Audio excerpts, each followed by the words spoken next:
শাপলার প্রতীক নিয়ে নির্বাচন কমিশনের সঙ্গে চিঠি চালাচালি চলছে জাতীয় নাগরিক পার্টি।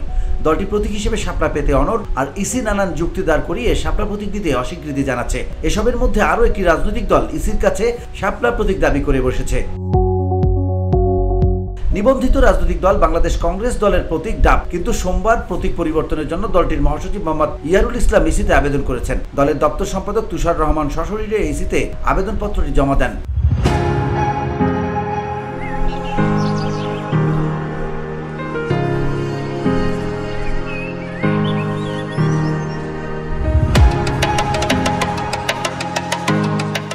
বাংলাদেশ কংগ্রেস দল জানায় 2013 সালে প্রতিষ্ঠার পর থেকেই বাংলাদেশ কংগ্রেস তাদের রাজনৈতিক পরিচয়ের প্রতীক হিসেবে শাপলা ব্যবহার করে আসছে। দলের প্রথম প্রচারপত্র থেকে শুরু করে ব্যানার, পোস্টার, লোগো সর্বত্রই শাপলার উপস্থিতি রয়েছে। পরে 2017 সালে নিবন্ধনের সময় ইসি জানায় শাপলা যেহেতু জাতীয় প্রতীক, তাই এটি দলীয় প্রতীক হিসেবে ব্যবহার করা যাবে না। কমিশনের সেই নির্দেশনা মেনে কংগ্রেস বই প্রতীক প্রস্তাব করে আবেদন জমা দেয়। তবে আবেদনপত্র ও দলীয় লোগোতে তখনও শাপলা ছিল, যা কংগ্রেসের আদর্শ ও ইতিহাসের সঙ্গে গভীরভাবে যুক্ত। তারপর সুপ্রিম কোর্টের নির্দেশনায় দলটির নিবন্ধন দেওয়া হলে তারা বই প্রতীক দাবি করলেও গেজেটভুক্ত না থাকায় শেষে তাদের ডাব প্রতীক নিতে হয়। VOD Bangla news desk.